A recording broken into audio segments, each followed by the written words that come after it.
Welcome. This is Radio Pras.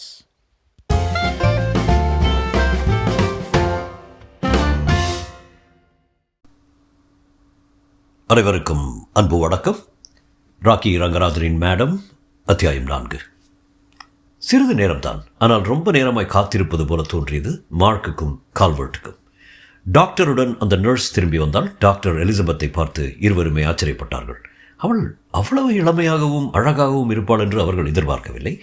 கால்கள் எவ்வளவு அழகு என்று மார்க் நினைத்து கொண்டான்.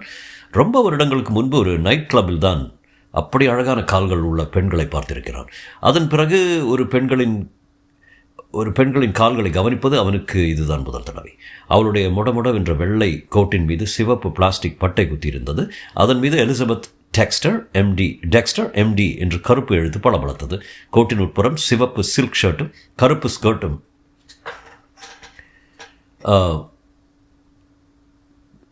ஸ்கர்ட்டும் அணிந்திருப்பது மார்க்ஸின் கண்களுக்கு தெரிந்தது.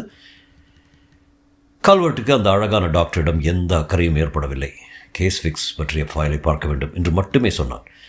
மார்க்குக்கு அவளிடம் ஏதாவது பேச்சு கொடுக்க வேண்டும் போல் இருந்தது. செனட்டர் டெக்ஸ்டருக்கு நீங்கள் எதுவும் உறவா என்று கேட்டான். செனட்டர் என்ற வார்த்தைக்கு சற்று அழுத்தம் கொடுத்து, ஆமாம், அவளின் அப்பா என்று நறுக்கென்று அவள் சொன்னாள். இந்த கேள்வியை கேட்டு கேட்டு அவளுக்கு போர் அடித்திருக்கும் போல. இந்த கேஸ் ஃபிக்ஸை பற்றி உங்களுக்கு தெரிந்ததை சொல்லுங்கள் டாக்டர் என்றால் கால்வர்ட். அதிகம் தெரியாது என்றாள் எலிசபெத் கேஸ் ஃபிக்ஸின் ஃபைலை பார்த்த வண்ணம். அவனாகவே ஆஸ்பத்திரிக்கு வந்து காலில் துப்பாக்கி காயம் ஏற்பட்டிருக்கிறது என்று சொன்னான். காலில் மோசமாக சீழ் பிடித்திருந்தது. காயம் பட்டு ஒரு வாரம் கழித்து வந்திருக்கிறான் என்று தோன்றுகிறது. கொஞ்சம் முன்னதாகவே வந்திருக்கலாமே என்று நான் நினைத்தேன். இன்று காலை தான் தோட்டாவை அகற்றினேன். காலில் துப்பாக்கி காயத்துடன் யாராவது இங்கே வந்தால் உடனே போலீஸ்க்கு தெரிவிக்க வேண்டியது எங்களுடைய கடமை. அதனாலே உடனே ஃபோன் செய்தேன். இது போதும் டாக்டர், அவனை இப்போது நாங்கள் பார்க்கலாமா என்றான் கால்வர்ட். தாராளமா, என்னோடு வாருங்கள் என்று எலிசபெத் வராண்டா வழியாக அவர்களை அழைத்துச் சென்றாள். இருவரும் அவளை பின்தொடர்ந்தார்கள். 4308 என்ற எண் போட்ட அறை எங்கே இருக்கிறது என்றும் எலிசபெத் கால்களை பார்த்தபடி நடந்தான் மார்க். அறையை அடைந்ததும் சிறிய ஜன்னல் வழியை இருவரும் பார்த்தார்கள். கேஸ் ஃபிக்ஸ் ஒரு படுக்கையிலும் இன்னொரு படுக்கையில் உற்சாகமான தோற்றத்துடன் ஒரு நீக்ரோவும் படுத்திருந்தார்கள். அறையில் இருந்த டிவியை பார்த்தவாறு இருந்தான் அந்த நீக்ரோ. கேஸ் ஃபிக்ஸை நாங்கள் தனியாக பார்க்க வேண்டும் டாக்டர் என்றான் கால்வர்ட். கவலைப்படாதீர்கள், பக்கத்து படுக்கையில் படுத்திருப்பவர் எங்கள் தெரு தபால்காரர் பெஞ்சமின் என்று பெயர். டமாரஸை விட அடுத்த வாரம் அவர் காதுக்கு ஆப்ரேஷன் செய்ய போகிறோம். அதன் பிறகுதான் அவருக்கு காது கேட்கும். அதுவரை வெடிகுண்டே வெடித்தாலும் கேட்காது. ஆகவே நீங்கள் கேஸ் ஃபிக்ஸிடம் எந்த ரகசியமும் பேசலாம் என்று கூறி கல்வர்ட்டையும் மார்க்கையும் உள்ளே அழைத்து சென்று கேஸ் ஃபிக்ஸிடம் விட்டுவிட்டு திரும்பி சென்றார் டாக்டர் எலிசபெத். கேஸ் ஃபிக்ஸில் நடுத்தர உயரம், பருமனாக இருந்தான். முகம் மிக எடுப்பாக இருந்தது. புருவங்கள் அடர்த்தியாக இருந்தன. முகத்தில் கவலை படர்ந்திருந்தது. வெள்ளை போர்வையின் மீது அவன் கைகள் பெரிதாக தெரிந்தன. நரம்புகள் புடைத்திருந்தன. முகச்சவரம் செய்து கொண்டு பல நாட்கள் ஆகியிருந்ததால் கருப்பான தாடி வளர்ந்திருந்தது. ஒரு காலில் பலமான கட்டு போடப்பட்டிருந்தது. கால்வர்ட்டையும் மார்க்கையும் மாறி மாறி பயத்துடன் பார்த்தான். நீங்கள் தான் மிஸ்டர் கேஸ் ஃபிக்ஸா என்று கேட்டான் மார்க். ஆமாம், நான் ஸ்பெஷல் ஏஜென்ட் கால்வர்ட், இவர் ஸ்பெஷல் ஏஜென்ட் மார்க். நாங்கள் மத்திய புலனாய்வு துறையில் இருந்து வந்திருக்கிறோம். நீங்கள் எங்களை பார்க்க வேண்டும் என்று சொன்னீர்களாமே. இருவரும் தங்கள் கோட்டின் வலதுபுற பையிலிருந்து FBI அடையாள சீட்டுகளை கேஸ் ஃபிக்ஸுக்கு இடது கையால் எடுத்து காட்டினார்கள். இடது கையை உபயோகிப்பது FBI ஏஜென்ட்டுகளுக்கும் சொல்லிக்க தரப்பட்டுள்ள யோசனை. ஏதாவது அவசரம் ஏற்பட்டால் சட்டென்று வலது கையால் துப்பாக்கி எடுத்து சுட வேண்டியிருக்கும் என்பதால் இந்த யோசனை. கேஸ் ஃபிக்ஸ் குழப்பமான பார்வையுடன் அவர்களுடைய அடையாள சீட்டுகளை பார்த்தான். என்ன சொல்வதென்று தெரியாதவனாக உதட்டால் நாக்கை கடித்து கொண்டிருந்தான். மார்க்கின் அடையாள கார்டு எண் 3302 என்பதையும் அவனுடைய பேட்ஜ் நம்பர் 1721 என்பதையும் கவனித்தான். எங்கே தொடங்குவது என்று தெரியாதவனாக சிறிது மௌனமாக இருந்தான். எதுவும் சொல்ல வேண்டாம் என்று நினைத்தானோ என்னவோ. மார்க்கை கூர்ந்து நோக்கினான். இருவரில் அவன்தான் சற்று அனுதாபம் காட்டுகிறவன் என்று அவனுக்கு தோன்றியது போலும். இதுவரை நாம் போலீசாரிடம் வம்பில் சிக்கிக் கொண்டதில்லை, எந்த போலீசாரிடமே என்று ஆரம்பித்தான். இருவரில் யாரும் பதில் சொல்லவில்லை, புன்னகை செய்யவும் இல்லை. நான் இப்போது பெரிய ஆபத்தில் மாட்டிக்கொண்டிருக்கிறேன். கடவுள் சத்தியமாக சொல்கிறேன், எனக்கு உதவி தேவை. கால்வர்ட் குறுக்கிட்டார். எதற்காக உங்களுக்கு எங்கள் உதவி தேவை? நான் திருட்டுத்தனமாக சட்டவிரோதமாக இந்த நாட்டில் குடியேறியவன். என் மனைவியும் அப்படித்தான். நாங்கள் இருவரும் கிரீஸ் நாட்டு பிரஜைகள். பால்டிமோருக்கு கப்பல் வந்தோம். 2 வருடங்களாக இங்கே வேலை செய்து கொண்டிருக்கிறோம். எங்கள் நாட்டுக்கு திரும்ப போனால் கஷ்டம்தான், எந்தவித லாபமும் கிடையாது. அவனுடைய பேச்சு தட்டு தடுமாறி திக்கி வந்தது. எங்களை எங்கள் நாட்டுக்கு திருப்பி அனுப்ப மாட்டோம் என்று அரசாங்கம் உறுதி கூறினால் நான் பயங்கரமான ஒரு தகவலை சொல்கிறேன் என்றான். நீங்கள் சொல்லப்போகும் விஷயம் முக்கியமாக இருந்தால் அதை வைத்து ஏதேனும் ஒரு பெரிய கிரைமை கண்டுபிடிக்க முடியும் என்றால் இமிக்ரேஷன் அதிகாரிகளிடம் சொல்லி பார்க்கிறேன். ஆனால் எங்களால் எந்த உறுதியும் தர முடியாது. சொல்லு என்றான் கால்வர்ட்.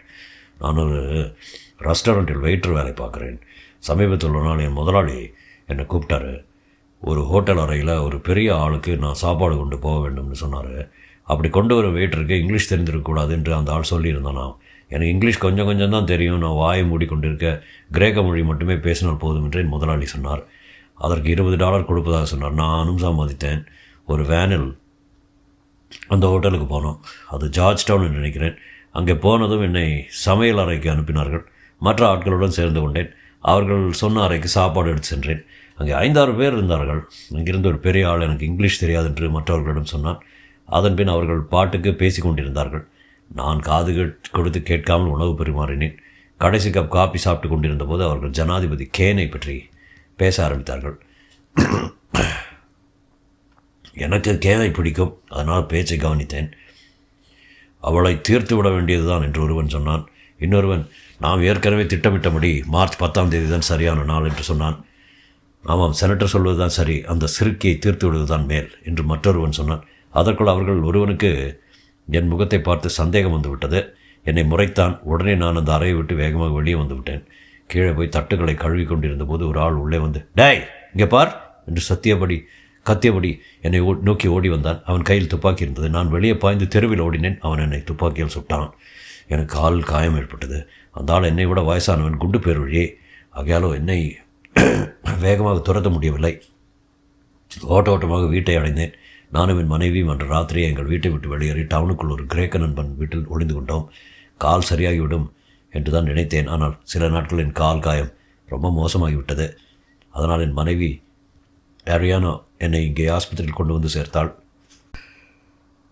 என்னை அவர்கள் தேடிக்கொண்டே இருப்பார்கள் என்றும் கண்டுபிடித்தால் கொன்று விடுவார்கள் என்றும் என் சிநேகிதன் சொல்கிறான். அதனால் தான் உங்களை கூப்பிட்டேன்.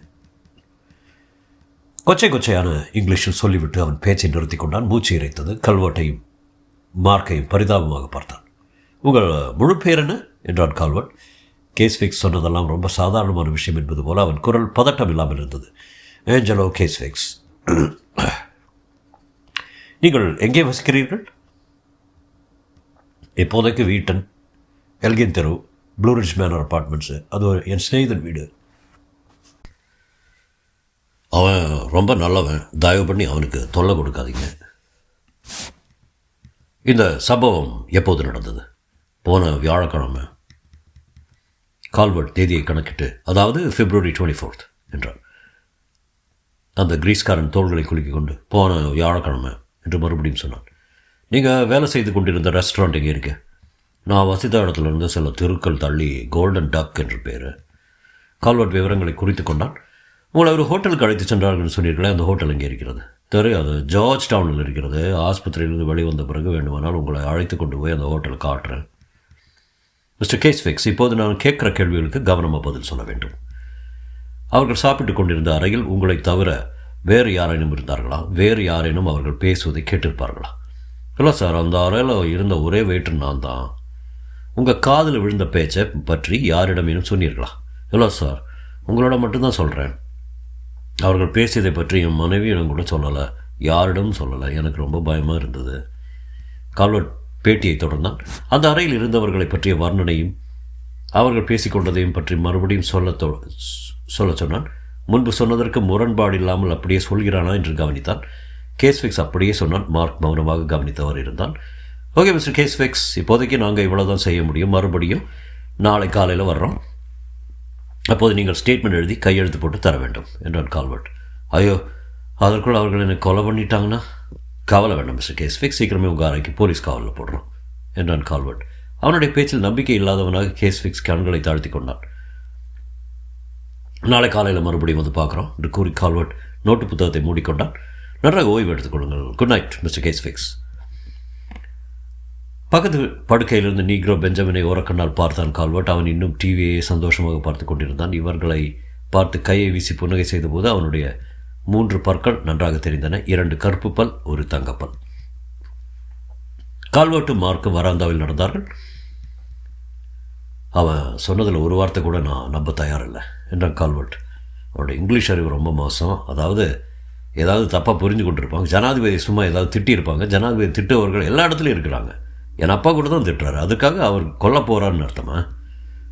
அது சரி, அவன் காலில் இருக்கிற காயம் அது உண்மையாக இருக்கிறது என்றான் மார்க். ஆமாம், அதுதான் எனக்கு நெருடலாக இருக்கிறது என்றான் கால்வர்ட். வேறு எதையாவது மறைப்பதற்காக அந்த காயத்தை காட்டுகிறானோ என்னவோ.